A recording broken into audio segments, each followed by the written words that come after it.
Bien, pues nuevamente sean bienvenidos a esta sesión. El día de hoy vamos a concluir con los evangelios y hemos dejado al final el evangelio de San Juan. Vimos los tres sinópticos en el orden de Marcos, Mateo y Lucas.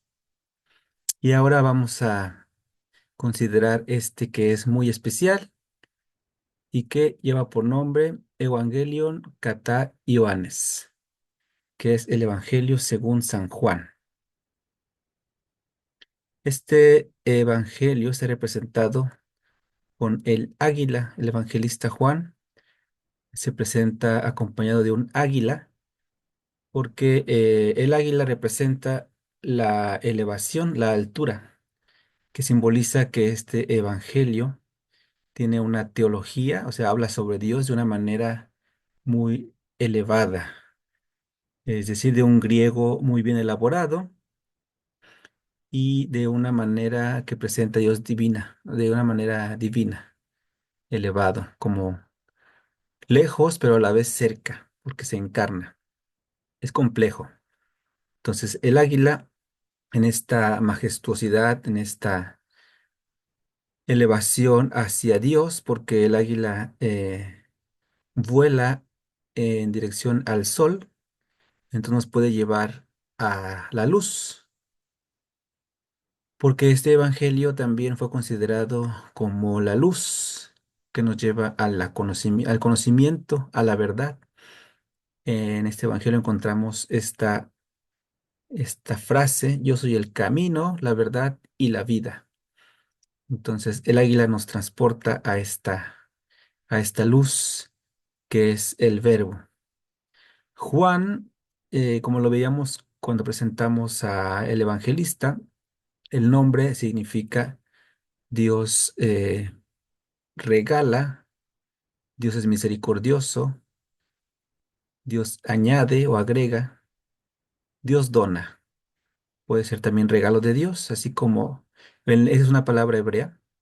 Así como Mateo en el griego también significa regalo de Dios. Uno en griego, Mateo, y este en hebreo, Jan. Yahvé, Yahvé regala, Jan, Joanes o Juan en español. Entonces, este evangelio sí tenemos gran parte en los museos, en el Museo del Vaticano, de este pergamino, porque fue encontrado pues en una manera más completa y también porque fue escrito después de los otros tres, hacia el 90 o 100 después de Cristo. Seguimos en el siglo primero. Como les decía, es un texto muy, muy elaborado, teológico, que nos habla de Dios, es teológico, y presenta a Jesús como logos, esta palabra griega que nosotros la hemos interpretado como verbo, acción, pero también en la cultura griega, pues era la palabra clave que abría la sabiduría. El logos es el razonamiento, es lo que nos abre hacia la búsqueda. Entonces, no solamente es verbo, es que tiene muchos significados, a veces como un tratado, un estudio, pero en la Biblia, con respecto a Dios, se habla de una palabra, la palabra creadora, que se revela, se nos regala y sobre todo actúa, es acto en el mundo. Y aquí este está escrito en palabras mayúsculas griegas. En arge gen ho logos. En arge es esta frase que se parece al Antiguo Testamento, pero en hebreo dice Bereshit, es en el principio. Así comienza el Antiguo Testamento. Y este Segundo Testamento también comienza en Arge, en el principio. Pero también Marcos empezaba así: Arge tu evangelio, el principio de el Evangelio de Jesucristo. Y aquí nos habla del principio que nos remite a la creación. En el principio era el verbo.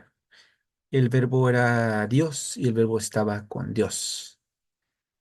Es Jesús, o sea, nos está diciendo que, bueno, Marcos nos habló de Jesús, eh,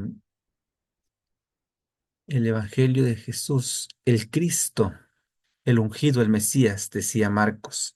Y aquí Juan lo presenta como logos, la palabra. Así nos lo está presentando. Pues es una comunidad, aunque Juan vivió, según la tradición, muchos más años que los demás apóstoles. Se cree que fue el último en morir y que murió de viejito y no martirizado. De los 12 sería el único, bueno, uno que se suicidó, que fue Judas Iscariote, 10 que fueron martirizados y este que murió de, pues ya de grande, de viejito. Pero pues no pudo haber vivido tanto, ¿verdad? 100 años, pues ya tenía algunos. Entonces la comunidad termina su escrito, los escritos juánicos, escritos sobre que Juan empezó. Entonces fue retocado, sobre todo en el capítulo 21, vamos a darnos cuenta que es un agregado, así como la última sección de Marcos. También Juan tiene un agregado para concluir, igual el Mateo, igual el Lucas. Los cuatro evangelios tienen una parte agregada al final que nos remite a lo que sigue, porque vamos a ver que ya había terminado en el capítulo 20 y vuelve a abrir un nuevo mensaje en el capítulo 21. Ahorita nos encontramos con esta parte y es un evangelio espiritual. Yo les decía que Lucas era pues para la conversión y nos habla de la Virgen María, pero este evangelio espiritual en el sentido del conocimiento era considerado gnóstico, que era una corriente que comenzaba en tiempos de Jesús y buscaban la verdad, la gnosis, la iluminación. De hecho, hay iglesias gnósticas. Me encontré una parte ahí en Morelos, ahí por Temisco, Morelos, había una que era al revés, los agnósticos, los que decían que no era posible conocer a Dios. Y en cambio, los gnósticos eran los que dicen que sí es posible, los que sí dicen que es posible abrir el conocimiento. Y en el Evangelio de Juan es Jesús el que nos abre. Es la llave, no dice la Biblia en el Evangelio que Jesús es la llave, pero se podría interpretar así, que es como lo que nos abre el conocimiento. Lo dice de una manera metafórica, la puerta. Yo soy la puerta que les puede abrir hacia la sabiduría. Pero también es un evangelio carnal, o sea, no nada más espiritual, sino carnal. Muestra a Jesús como verdadero hombre, Dios que se hace ser humano. Y la palabra se hizo hombre, se hizo carne. Y es decir, el Dios que se hace el Emanuel, el Dios con nosotros, presentado en Mateo. Mateo es el que nos dice que es el Emanuel. Y Juan, pues dice que es el verbo encarnado, la palabra que se hace carne, que toma forma. Hay 7 signos que nos presenta el autor o los autores de este evangelio, que son estos que ustedes han escuchado seguramente. Las bodas de Caná o la boda, porque si hablábamos de una boda. A veces dicen las bodas, porque pues se hace la interpretación de que es el pueblo de Israel también. Es la plenitud, ¿no? Que el esposo es Jesús y el pueblo es la esposa. O la iglesia ahora, ¿verdad? Entonces por eso las bodas, pero realmente literal es una que está aconteciendo, a la que fue invitado Jesús.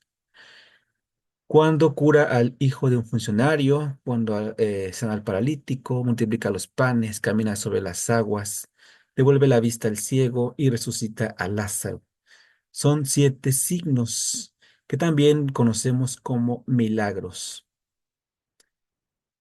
Un signo es aquello que nos da un mensaje que representa, ¿no? Como por ejemplo el semáforo, que nos indica cuándo avanzar, cuándo detenernos.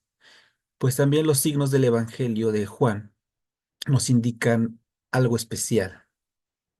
Por ejemplo, una resurrección personal de conversión del paralítico, la condivisión, el compartir de los panes, la lucha sobre el mal, Jesús que vence el mal representado por el mar, Jesús que es la luz, Jesús que es la vida en la resurrección, pero todos los siete están unidos por la fe. Para que sucedan, el, el leitmotiv, el hilo conductor, el vínculo de todos es la fe. Por ejemplo, en las bodas de Caná, la primera que tiene fe es su madre, la Virgen María, que cree en su Hijo, y esa confianza que transmite, hagan lo que Él les diga.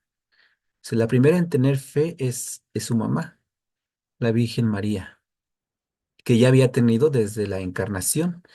Aunque Juan, el Evangelio de Juan no nos habla de el ángel Gabriel que da el anuncio a la Virgen y cómo es concebido Jesús, pero sí nos habla cómo ella ya tiene fe en las bodas de Caná, en capítulo 2.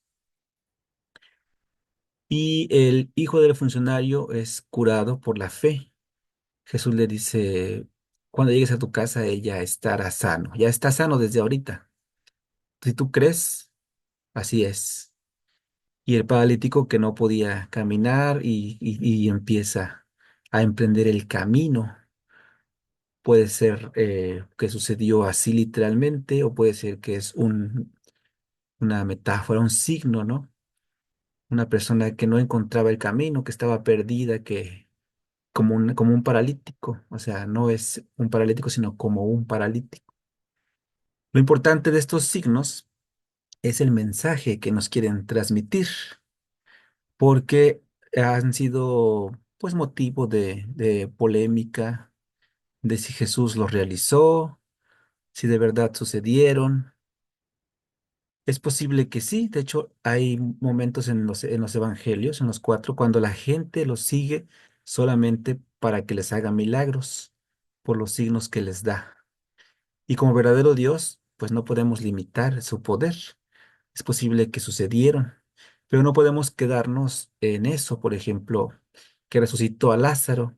Si solamente le pedimos a Dios, pues, revivir para esta vida, pues no tiene comparación con la vida eterna. Entonces no podemos quedarnos en lo literal. Los milagros acontecieron, pues, posiblemente en esta vida, pero nos llevan a algo supremo, algo superior. O sea, son un signo que nos debe enseñar a cómo tener fe para ir a lo superior, a lo supremo, a esa vida para siempre, no como la de Lázaro, ni como la del paralítico, o sea, un volver a sentir vida y un vivir para esta vida como Lázaro, sino una vida eterna. O sea, es más, o sea, los milagros se quedan cortos. Aunque a Jesús le pidiéramos milagros para esta vida, se quedan cortos con lo que es la vida eterna. Entonces, estos son los signos de Juan. Eh, Se cree que está dividido en 7 semanas o 7 días. Si quitamos el prólogo, logos es palabra, o sea, lo escrito, lo que está antes, ¿no? Antes del cuerpo, el prólogo. Y el epílogo, epi es alrededor de, o sea, lo que adorna, las palabras que adornan, o son el final, lo agregado en el 21. Y lo característico de San Juan, que es la encarnación, serían como los panes del sándwich. Y si contamos de aquí bautismo hasta resurrección, tenemos 7 momentos.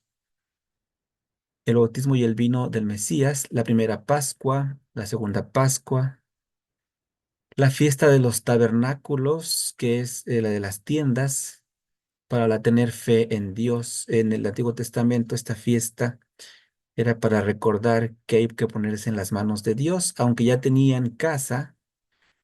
Los judíos se salían y se siguen saliendo, los que todavía lo festejan, judíos que todavía viven esta fiesta, ponen una tienda fuera de su casa para ponerse en las manos de Dios, o sea, sin nada, aunque llueva ese día, aunque ese día caiga nieve, están confiados en las manos de Dios. Es como si acamparan, ¿no? Y la fiesta de la dedicación del templo, que es aquella que recuerda el momento en el que se vuelve a consagrar el altar y vuelven pues a tomar lo sagrado después de la dominación de Antíoco Epífanes y gracias a los mártires macabeos, vuelven a tener su templo, que era el primero, el que conoció, no, es el segundo, el que conoció Jesús. No, el primero, el segundo lo conoció Jesús, que fue después. El primero fue destruido por los babilónicos. Epífanes no lo destruye, nada más lo profana y por eso lo vuelven a tomar ellos y festejan esta dedicación. El segundo templo eh, fue hecho en tiempos de Salomón, ¿verdad? Después pues la imperio babilónico, dominación del imperio babilónico, que es el que conoció Jesús, ese templo. El tercer templo, pues es nuestro cuerpo y ese se vive acá en la primera Pascua.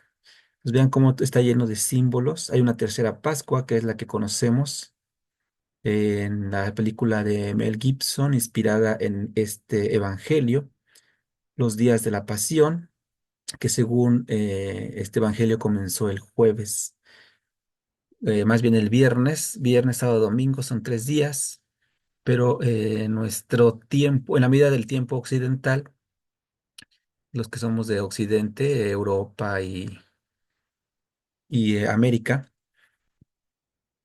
pues medimos el tiempo distinto, entonces por eso empezamos el jueves, ¿no? Y es la Pascua de los 3 días. Y finalmente, el primer día de la semana, resurrección y descanso. Descanso sabático, es decir, ya no es el sábado, sino va a ser el domingo, el día del Señor.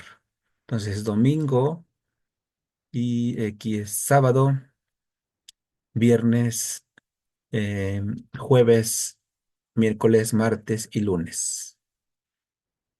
Son 7 días o 7 semanas. 7 semanas también tiene sentido que serían el tiempo en que Jesús realiza su ministerio. En los otros evangelios se habla de 3 años y aquí es de 7 semanas. En los sinópticos, los 3 años son la perfección y en el evangelio de Juan son el número 7, es el que nos indica la perfección. O sea, la misión de Jesús es perfecta. Es el mismo mensaje. Esta es una manera de organizar el evangelio. Pero hay otra manera de organizarlo, que es la siguiente. Como dos libros, otra vez el sándwich, el himno a Logos, que es el prólogo, lo dejamos aparte como introducción, y la conclusión, el epílogo, que es la nueva escena de resurrección con apertura eclesial, que nos habla de la iglesia fundada en Pedro y fundamenta también el Evangelio de Marcos y los sinópticos, porque pues se apoyaron en Marcos, ¿no? Entonces, esos quedan como el pan del sándwich. Y tenemos dos libros, el de los signos, que son los milagros, cómo se revela Jesús para el mundo. Aquí en el himno a Logos nos dice que el mundo no lo recibió y los suyos también lo abandonaron. Entonces, de todos modos, Jesús se revela al mundo. Cuando hablamos de este mundo, este que vemos aquí en el de los milagros, es los signos realizados para que los seres humanos entendieran que Jesús es Dios. Su bautismo, el milagro del vino en Caná, cuando purifica el templo, cuando le dice a Nicodemo que hay que renacer de lo alto.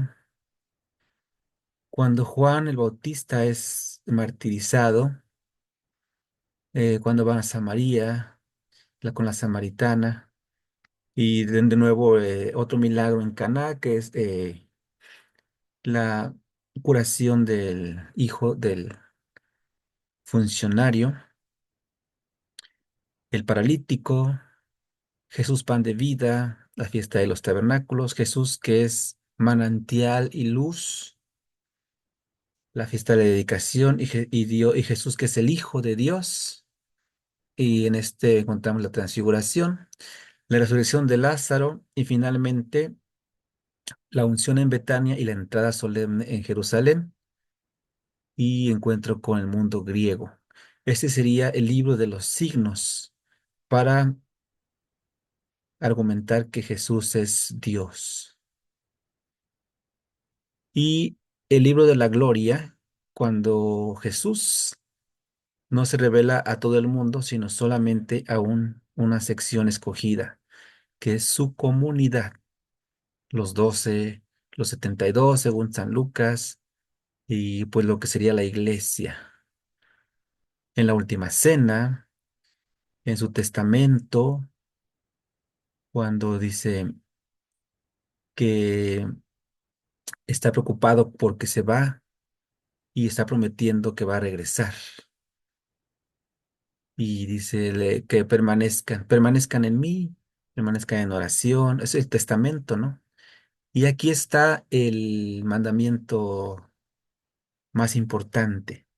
Ámense como yo los he amado. O sea, el testamento de Jesús no son cosas materiales, sino es toda su enseñanza del amor.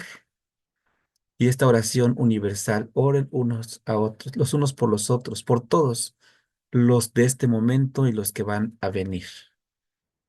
Entonces, este es un regalo que nos dejó Jesús del capítulo 13 al 17. Capítulo 18 al 19, la pasión y muerte, que es la Pascua, cuando manifiesta su gloria y concluye con la resurrección en el capítulo 20, que coincide muy bien con los sinópticos, Jesús que resucita y las primeras en reconocerlo, en encontrarlo o en creer en la resurrección son las mujeres. Pues ya sea esta forma o la otra, la que más les guste, son correctas, la forma en que, cómo dividir este evangelio. 7 semanas o 7 días o 2 libros. Y el discípulo amado es como hace referencia a sí mismo, Juan o el que escribió este evangelio o los que escribieron. El discípulo amado podría ser este joven, este joven apóstol, el más joven de los apóstoles, Juan, el que se recostaba en el pecho de Jesús, el discípulo a quien tú amas, pero también puede ser el lector.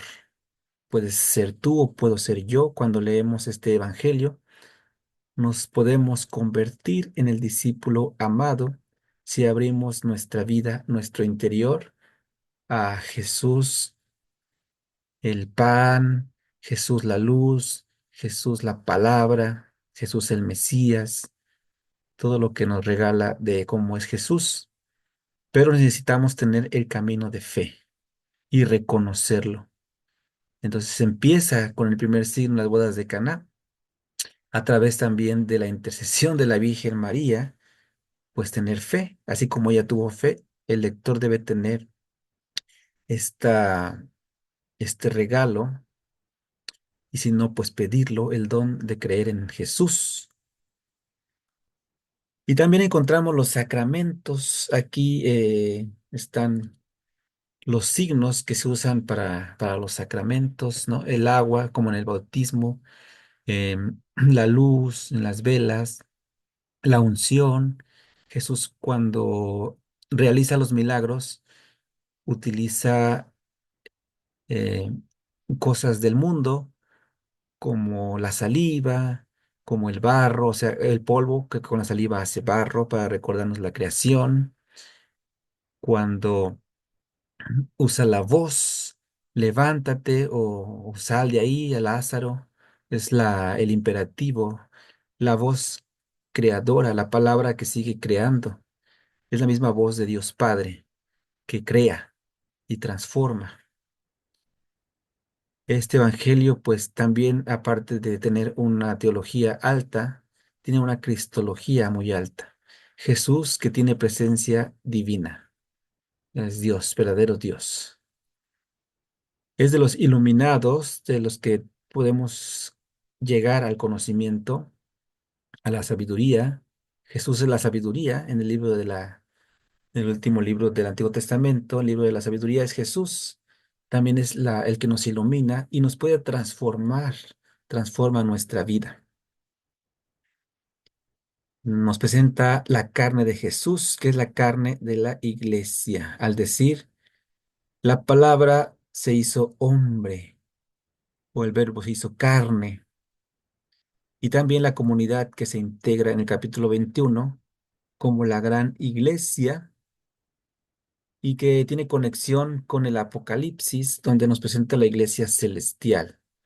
Y las cartas de San Juan, la primera y la segunda, y que hablan de esta eclesialidad, o sea, la comunidad, la comunión aquí y la comunión con la iglesia celestial. Y principalmente la sabiduría de este evangelio está en el amor mutuo. Marcos, eh, reinterpretado o completado o enriquecido, más bien, esa palabra es más bonita. Marcos enriquecido con Mateo y Lucas ponen el amor como apertura, amar al prójimo y como a uno mismo. ¿Se acuerdan del mandamiento del amor? Que principalmente Mateo lo pone ahí. ¿Cuál es el primer mandamiento? Hay muchos que tenemos que seguir, pero ¿cuál resume todos? A amar al prójimo como a uno mismo y a Dios. Ese es el mandamiento principal. Pero en Juan el amor se destaca pensando en la iglesia de los iluminados como amigos. Nadie tiene amor más grande que el que da la vida por sus amigos. Y Juan dice que el mandamiento más importante es amar como Jesús amó. Entonces, vean cómo se complementan. Los sinópticos dicen, en el resumen de todo el Antiguo Testamento, Deuteronomio y Levítico, amar a Dios y al prójimo como a uno mismo. Y se completa con este. Y amar como Jesús, siguiendo su ejemplo. Y esta es toda la sabiduría resumida de toda la Biblia.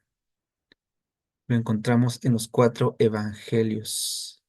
Por eso yo pienso que ya no necesitamos más evangelios, aunque encontremos otros, ¿no? El evangelio de Bartolomé, está el de Santiago.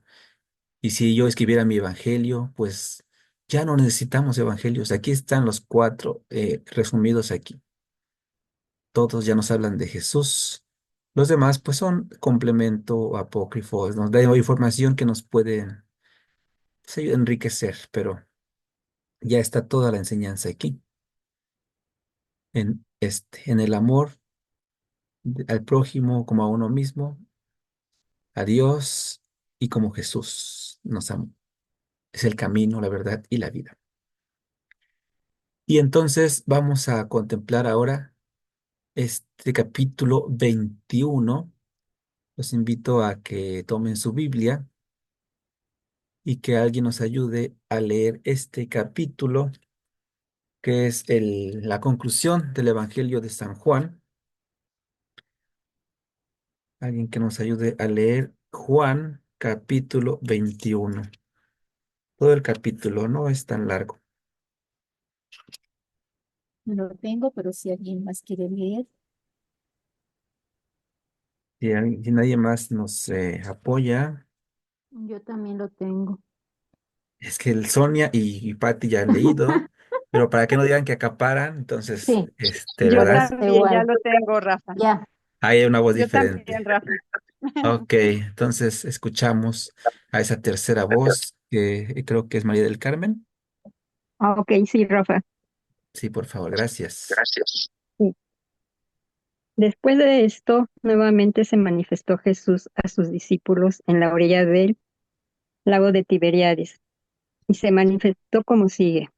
Estaban reunidos Simón Pedro, Tomás el mellizo, Natanael de Caná de Galilea, los hijos de Zebedeo y otros dos discípulos. Simón Pedro les dijo: Voy a pescar.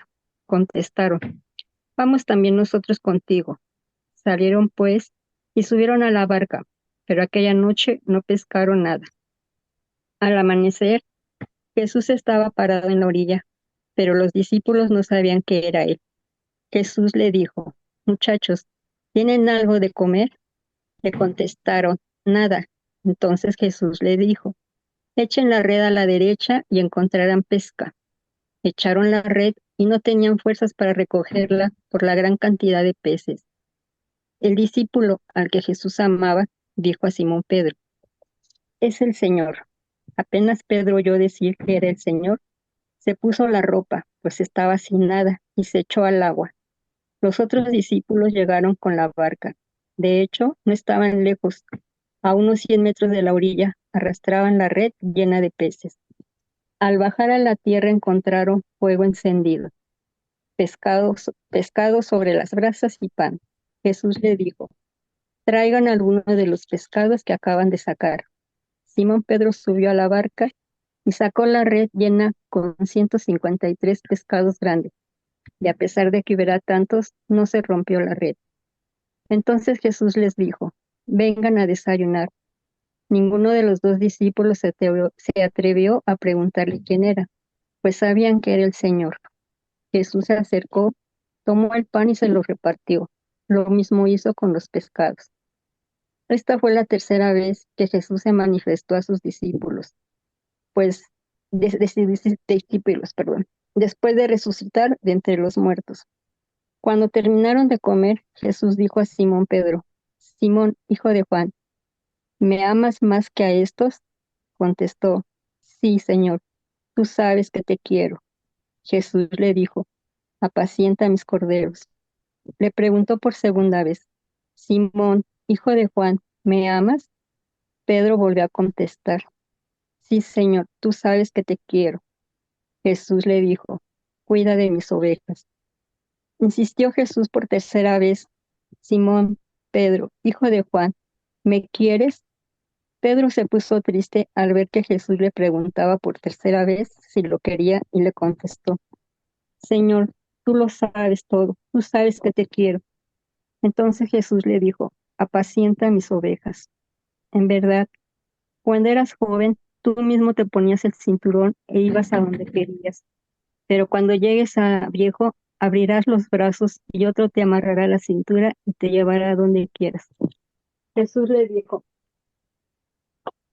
Jesús le dijo, para que Pedro comprendiera en qué forma iba a morir y dar gloria a Dios, y añadió: Sígueme.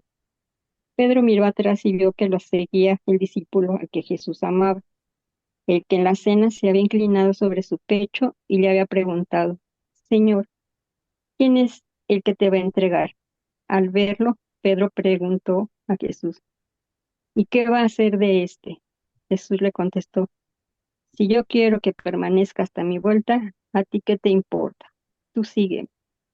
Por esta razón corrió entre los hermanos el rumor de que aquel discípulo no iba a morir, pero Jesús no dijo que no iba a morir, sino simplemente: si yo quiero que permanezca hasta mi vuelta, ¿a ti qué te importa?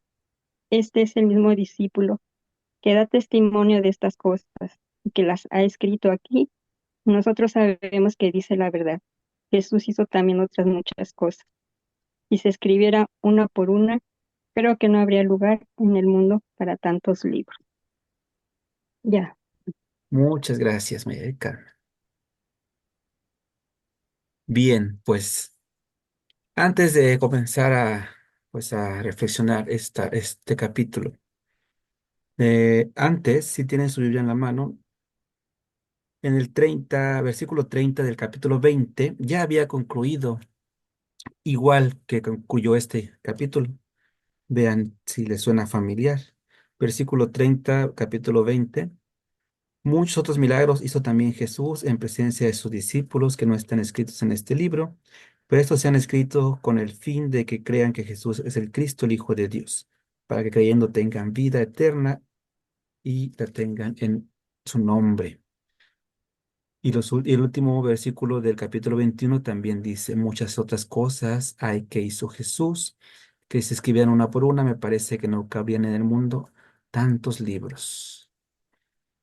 Entonces ya había concluido en el 20 y el capítulo 21 es un agregado eclesial, es decir, que es para la comunidad que está viviendo el proceso de nacimiento.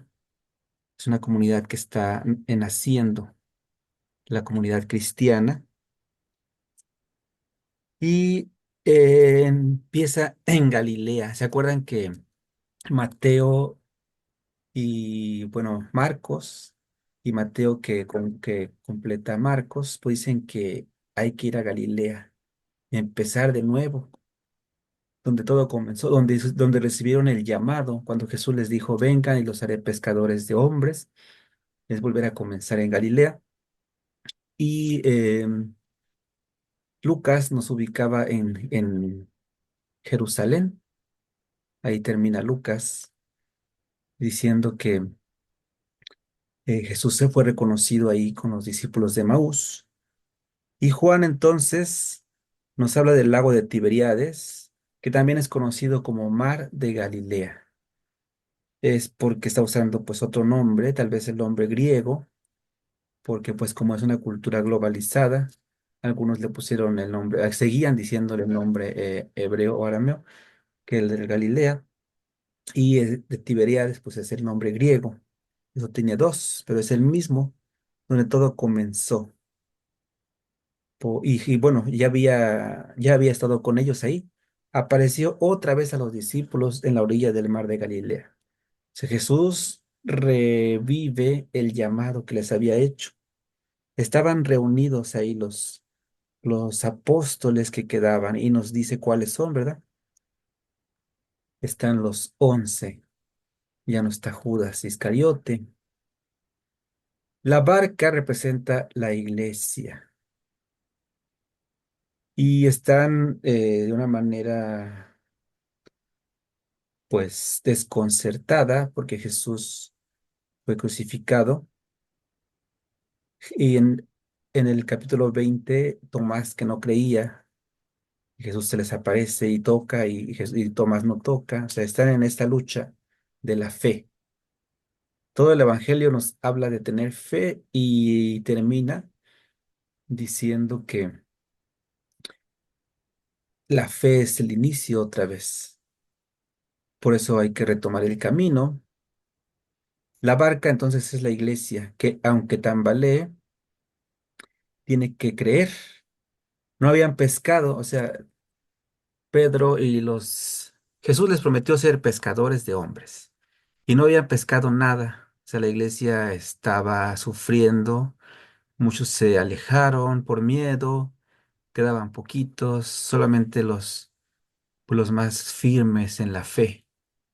No hemos pescado nada, o sea, nadie nos sigue, este es un fracaso. Jesús dijo, voy a pescar. Ah, es Pedro el que dice, voy a pescar. Y entonces es Pedro que tiene fe. Había negado a Jesús, ¿se acuerdan en el trido pascual, cuando leemos el Evangelio de Juan el Viernes Santo? Yo cuando escuché de niño ese Evangelio decía, ay, ese Pedro, ¿cómo se atrevió a negar a Jesús? Qué mala onda. Y el gallo que canta, ¿no? Y no había, hasta más grande fue cuando leí cómo Jesús reafirma su fe, pidiéndole la certeza del amor. Me amas, Pedro, me amas. Entonces, si tres veces lo niega, tres veces Pedro lo ama. Y verbo encontrado en el Evangelio, el filios me, es si me quieres, ¿no? ¿Me quieres? Y tres veces le pregunta si lo quiere, como amigo. Entonces es el Evangelio de la amistad, pero también del ágape, del amor eterno. Los tres amores, los tres verbos de amar, tres veces que dice amar, es la perfección, ¿verdad? Si tres veces lo niega, tres veces lo reafirma. Entonces, Pedro, que encuentra a Jesús en esta búsqueda de echar las redes. En tu nombre echaré las redes. En los otros evangelios, en el de Lucas aparece en un momento como a mitad del evangelio, y aquí lo ponen al final, la pesca milagrosa, y reafirma la humanidad de Jesús, y esto pues hace tambalear el concepto de resurrección que nos han mostrado los sinópticos, Mateo, Marcos y Lucas, del cuerpo glorioso de Jesús, que puede atravesar paredes. Aquí en Juan, además de eso, también puede comer, este cuerpo que también puede comer y come con ellos el pescado y el pan. Igual que en Emaús, en Lucas, Jesús parte el pan y es reconocido. Tomó el pan y lo repartió. Pero también el pez, o sea, reparte el pan espiritual, pero también el pan material. El pescado representa esta, esta materia, o sea, el pez representa también el nuevo cristiano, porque si son pescadores de hombres, entonces esos peces son seres humanos, son personas, hombres y mujeres que se integran a la nueva barca, se suben a la nueva barca y entonces denles ustedes de comer. ¿Se acuerdan que les decía? Ustedes alimenten esos peces, cuiden de esos peces. Y es una unidad común, o sea, la comunidad, la familia. Dependen de ellos porque reciban lo que ellos les den. En Hechos de los Apóstoles veremos que todos reparten sus bienes entre todos y también denles ustedes de comer, o sea, es una, es un compartir pleno, la comunidad.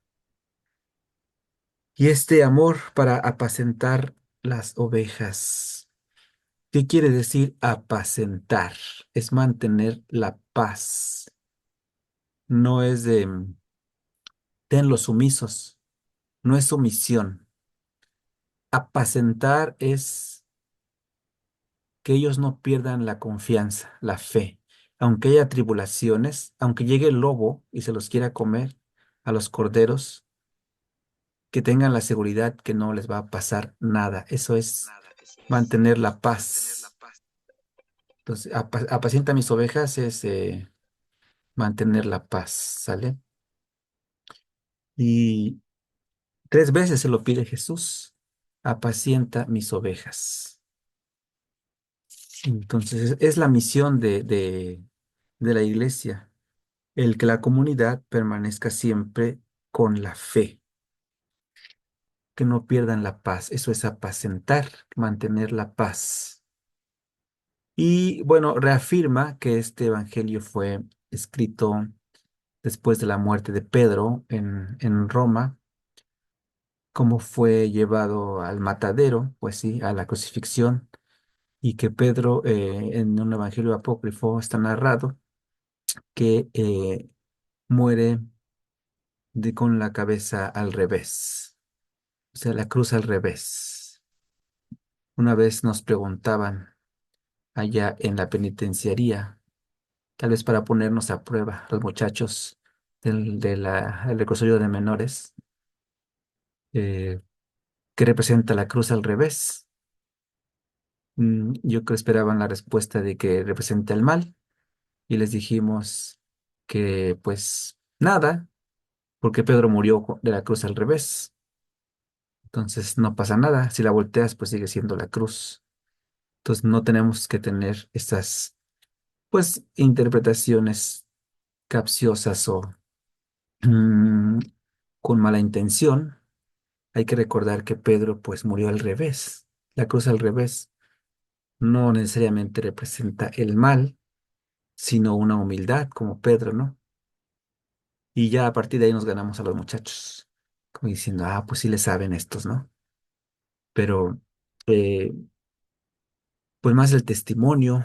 El Evangelio invita al testimonio y entonces ese discípulo que puede reclinarse en el pecho de Jesús puede ser tú o puedo ser yo, el discípulo amado. Sí fue Juan o el autor del Evangelio de Juan, pero también puede ser tú o puedo ser yo. ¿Y qué significa reclinarse en el pecho de Jesús? En el pecho está el corazón. Entonces, obtener la sabiduría de Dios. Reclinarse en el pecho, donde está para la cultura judía el conocimiento, la sabiduría, está en el corazón, en el pecho, en el lep. Lep es el corazón. Reclinarse es como, pues, recibir la sabiduría, o sea, es en el escuchar el corazón de Jesús. Por eso, pues, tanta devoción al Sagrado Corazón, ¿no? De donde viene todo, de donde emana el amor, la sabiduría, la plenitud. Y aquí me encontré aquí en Wisconsin, me encontré una pintura del Sagrado Corazón que me parece que aquí empezó un poco esa devoción. ¿Dónde estuvo el artista? Voy a seguir investigando y les digo después. Y esta frase de Jesús me gusta mucho y está literalmente así en el griego. ¿Qué te importa? Porque a veces nos preocupamos por el otro. Aquí nos invita a preocuparnos por la fe de nosotros y no compararnos con la del otro. ¿Por qué el otro le va mejor que a mí? Porque es lo que le está diciendo Pedro. O sea, Jesús le dice a ti te van a llevar donde no quieras. Y a Juan, no, pues, ¿y qué te importa a ti? Tú sígueme. O sea, cada uno tiene su camino y no tenemos que fijarnos si al otro le va mejor o peor, sino fijarnos en el amor que estamos dando nosotros. Bueno, de una manera, ¿verdad? Pero como comunidad, sí, no, en Mateo nos enseñó otra cosa. ¿Se acuerdan en Mateo que la era la pues corrección fraterna de decirle al otro en que está mal para caminar juntos, como Lucas en el camino de Maús? Y entonces la iglesia que camina y que pues también nos ayuda a entender por qué no podemos incluir todos los libros llamados evangelios. ¿Por qué la iglesia tuvo que decidir de aplicar unas reglas? El canon es regla, porque tuvo que decir solamente estos tres, con este cuarto, son los que vamos a mantener como testimonio de Jesús. Pues porque mucho se podría escribir de Jesús y no caben en este mundo. Pues de hecho ya saben que su servidor ha escrito un libro y habla sobre Jesús. Y pues no vamos a pedir que lo incluyan aquí, ¿verdad? Y he encontrado muchos libros que hablan sobre Jesús, porque seguimos escribiendo, actualmente seguimos escribiendo de él y aún así no podemos acaparar todo lo que queremos decir sobre el Hijo de Dios, la palabra que se encarnó. Pues este es el Evangelio de Juan. Es un evangelio muy, muy bonito que nos llama a la conversión, pero es complejo.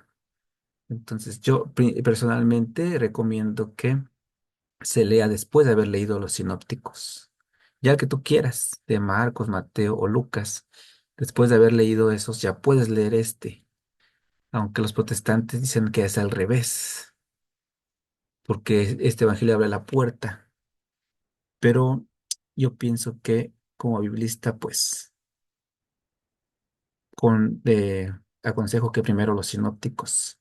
Así cuando te hablen de Juan el Bautista y tú te vas a acordar cómo nació Jesús, que aquí no está. Entonces, Lucas, y ya sabes que Jesús es el Mesías porque te lo dijo Marcos, y ya sabes que los misioneros están en el Evangelio de Mateo. Entonces, ya el de Juan viene a dar la cerecita en el pastel, ¿no? Es el adorno que cubre toda esta riqueza que es los evangelios. Pues a ustedes la palabra, alguna pregunta, algún comentario, los escucho.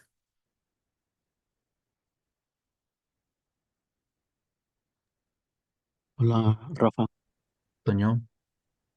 Sí, la pregunta es, Domiciano, arroba Juan, evangelista, a la isla de Patmos. Entonces, ¿en dónde se escribió el Apocalipsis? Ah, bien, Toño, cuando vayamos a los escritos de Juanicos de las cartas y el Apocalipsis, sí vamos a encontrar que se escribió en ese lugar, esa isla, o sea, fue aislado, Juan fue desterrado para que no, pues, siguiera haciendo proselitismo, ¿verdad? Entonces, por eso, en lugar de matarlo, lo mandan lejos, exiliado. Y sí, sí, es ahí en Patmos. Y cuando lleguemos ahí, yo creo que les voy a pasar la imagen donde se encuentra Patmos para ubicarla. Si no, déjame buscarla rápidamente. Sí, Aquí está en el mar Egeo, allá en Grecia. está por Grecia. Entonces, ya ves que es el mundo griego Sí. y pues todavía existe lo que sería Patmos. Les comparto la pantalla. Actualmente todavía está Ujú. y se llama así, miren, aquí está, Patmos. Sí, Este lugar es un municipio se di- eh, organizado como municipio en Grecia y todavía tiene construcciones antiguas y modernas, todavía está ahí. sí, En tiempos de Juan, bueno, en tiempos del Evangelio de Juan, pues esto era inhabitado, por eso lo mandaron para allá, lejos de la comunicación. Ahorita gracias a Internet y pues si la vemos dónde está, pero pues en ese tiempo era como allá, donde nadie lo encuentre. Muy bien, Toño. sí. Y ahí se Ahí escribió está. El Apocalipsis, ¿verdad, Rafa? Sí, es posible que ahí se hayan incluido las cartas y el Apocalipsis. Y tal vez si fue la misma persona, pues la última parte del Evangelio de Juan. Ok. Pero la mayor Oye, parte de este Evangelio fue en Roma. Ujú. ok, una pregunta. 153 pescados grandes. ¿Cuál es el significado de los 153? Ah, de los pescados. Sí, es que fueron 153 pescados. ¿No tendrá un Sí, significado ese número? seguramente hay mucha controversia con este número. El 153 es que Juan jugaba con esto, igual como los 144.000 del Apocalipsis, pero no hay una certeza. Todavía no hay un consenso. Pues unos dicen una cosa, otros otra. Pero pues puede ser el número de convertidos en ese momento, pueden ser los martirizados en ese momento, pueden ser las naciones. Pues, pero cambia, ¿no? Actualmente hay más de casi 200 países, más de 150 países, ¿no? Pues unos dicen que casi 200. Yo pienso que San Google nos va a decir cuántos países hay. Pues sí, algunos dicen que son las naciones, pero actualmente ¿cuántos países hay? Según Google hay 195, mira. Yo en un mapa de hace, cuando era niño, hice un rompecabezas y eran más de 150. Ahorita hay 195. Entonces ya es 153, ya no. En el año 2000 o menos, 97, 96, pues sí se hablaba que ese número representaba las naciones Y ahorita ya no, pues ya son casi 200. Tenemos que cambiarle ahí al Evangelio y decir que fueron 200 pescados. Pues por eso ese número sigue siendo investigado. Se podría hacer una tesis, un tema de tesis, 253. Ok, Rafa, gracias. Gracias a ti, Toño. Rafa, una pregunta. Siempre se menciona que era el discípulo más joven, o sea que aproximadamente qué edad tendría Juan.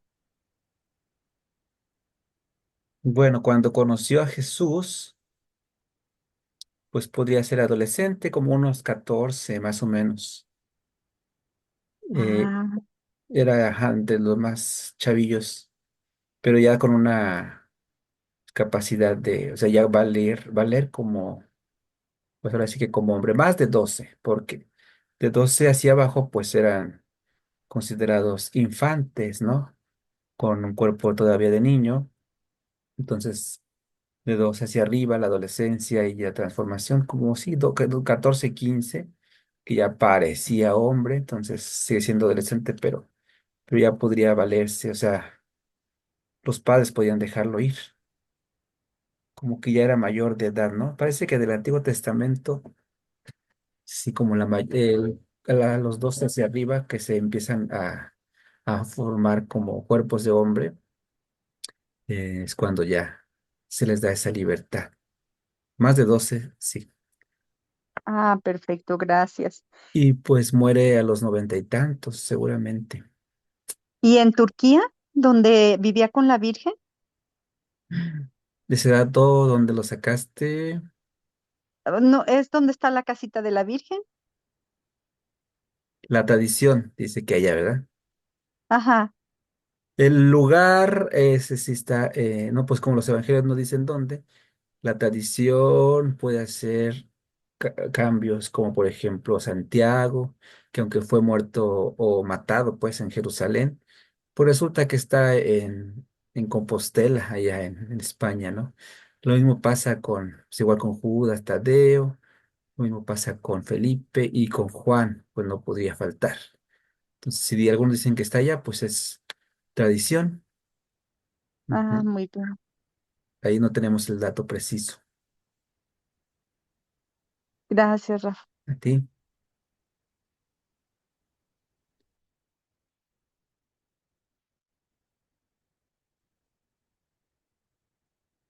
Fíjense, un dato importante también es que la primera basílica que se construye en lo que ahora es Roma, el Vaticano, pues fue la Basílica de San Juan y no la de San Pedro. Entonces, la más antigua está atribuida a San Juan.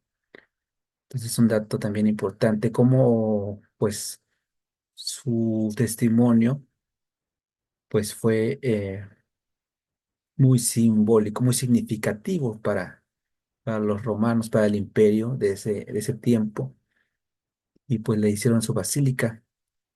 Y ya después, con los estudios, con las relecturas de los evangelios, pues decimos, pues es que es Pedro a quien Jesús pues nombra como guía, y entonces se le hace su basílica.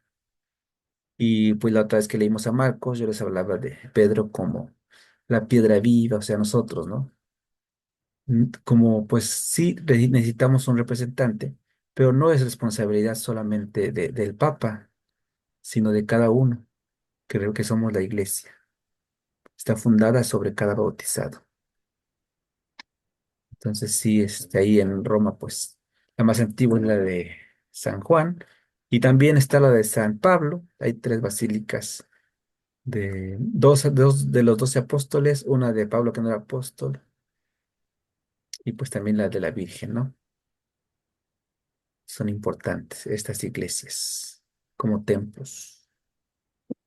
Hay otra cosa que he escuchado de el apóstol San Juan, que cuando lo quisieron martirizar, lo metieron como en un caso hirviendo, no sé si de agua o de aceite, no recuerdo, pero eso será en un evangelio apócrifo de algún otro apóstol o no sé si será cierto eso, Rafa.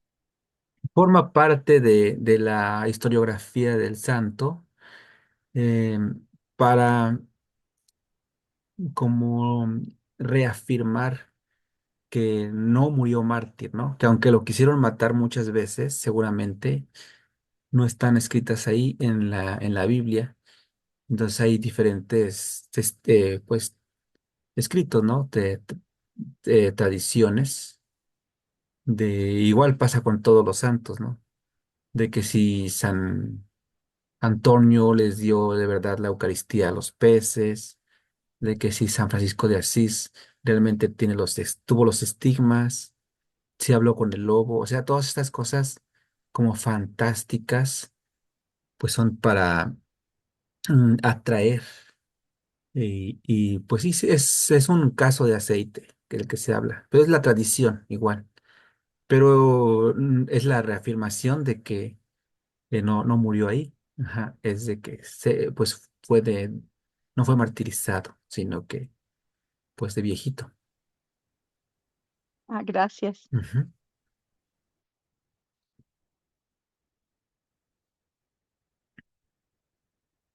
Sí, la iglesia, recuerden que nuestra iglesia pues los pilares son el magisterio, que es pues el papa, los obispos, magister, latín, que dice los maestros, que vienen pues los apóstoles, es apostólica la iglesia, el magisterio.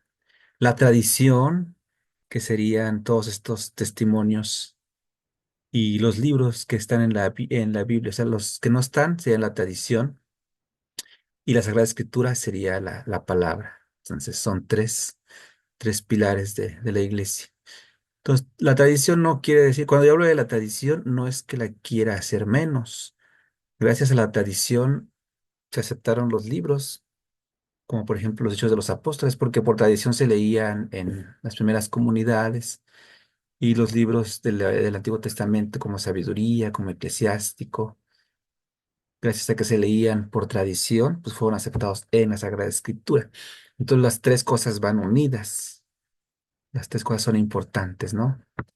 El magisterio, la tradición y la Sagrada Escritura. Ustedes aquí pues están conociendo una de las partes, ¿no? Pero en otras, hay otros cursos que les pueden ayudar sobre la dogmática, ¿no? Sobre los dogmas de qué sería el magisterio. Los dogmas son la resurrección, la encarnación eh, de Jesús y de la Virgen. Los dogmas son la Asunción, la Inmaculada Concepción. Ujú. Como ven, es interesante todo lo que nos enseña la iglesia. Sí, Y la tradición, pues, es parte de la historia de la iglesia. Muchos libros como el de Giuseppe Flavio o Flavio Josefo en español. Y recuerden que la historia también está llena de cuentos fantásticos que ayudan a como a dar un sentido al caminar del ser humano, ¿no? La historia universal, donde los enemigos son unos. Entonces, cada quien cuenta la historia a su manera. Entonces, es un tema también complejo, por eso se llama la tradición, porque tradición significa transmitir. Tradire es como dar, como pasar la estafeta, ¿no? Entonces, eso es tradición, lo que nos ha sido dado, cómo se nos dieron las cosas. Bien. ¿Alguna otra pregunta, algún comentario?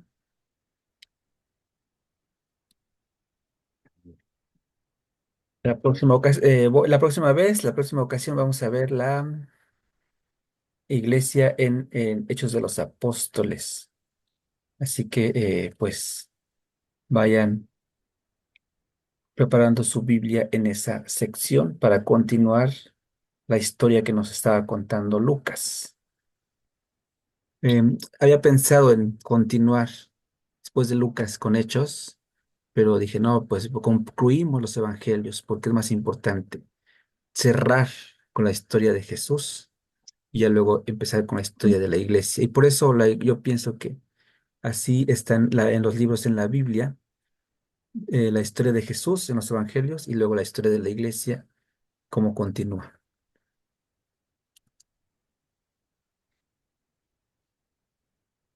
Bien, pues si no hay más, les agradezco mucho su asistencia, su participación. Cada vez que yo abro los ojos y como que me emociono es porque aprendí algo, y es que se los digo de corazón, de veras. eh, Cuando estoy hablando, de repente me llegan iluminaciones, o sea, decir, mira, y por eso esto, ¿no? Es en el momento, aunque sí preparo obviamente la sesión desde antes, pero cuando estoy hablándoles o cuando me preguntan, me vienen nuevas luces. Yo les agradezco mucho porque sigo creciendo y sigo aprendiendo gracias a estos momentos. Así que, pues muchas gracias por motivarme a estar aquí, y pues ustedes también sigan motivados, motivadas para seguir aprendiendo de la palabra de Dios en este mes de la Biblia y siempre, ¿verdad? Disfruten de la palabra de Dios.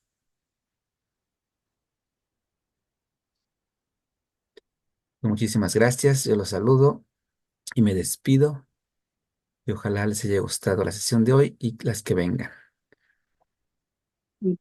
Muchas gracias, Rafael. Fue mucha información que a veces sí nos hace falta porque escuchamos las lecturas en las iglesias y nos quedamos con algo, ¿no? De que nos faltó. Pero muchas gracias, que sí estás muy bendecido. Sigue con esa actitud. Gracias, Rafa. Gracias a Dios. Gracias, Rafa. A ti, Toño, gracias por todas sus aportaciones. Muchas gracias. Buenas noches. Buenas noches a todos. Nos Buenas Muchas vemos gracias, la Rafa. próxima. Gracias, Un Rafa. abrazo. Buenas noches. Gracias, Rafa. Buenas noches. Buenas noches. Saludos a todos por allá, Rafita. Muchas gracias. Gracias, Un Pati, también abrazo. por allá. Saludos del padre Gracias. Gabriel. Aquí anda. Ah, gracias. Salúdamelo mucho, por favor. Un abrazo. Sí, Cuídense mucho. Dios les bendiga. gracias. Bye. Gracias, gracias.